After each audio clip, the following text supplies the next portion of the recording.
Ministry of Science and Technology is supporting Lao education through the development of electronic books or e-books, which are now available on the internet website www.tcei.most.gov.la.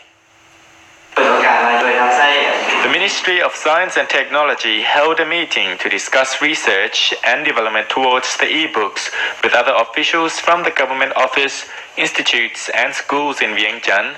aiming to research and share ideas with other offices and institutes so that the number of books available on the website can be further increased.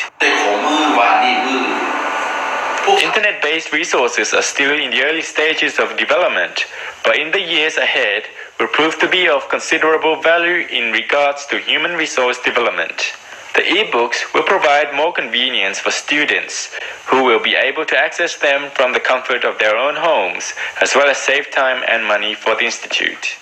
Currently, the website has more than 400 books, including law textbooks, network computer textbooks, as well as the Ministry of Science and Technology newspaper, amongst other resources. The meeting took place at the Ministry of Science and Technology, presided over by the head of office at the Ministry of Science and Technology, Sanya Pasert, and Director General of the Technology, Computers and Electronics Institute, Vilasak Intapata, with other concerned officials in attendance.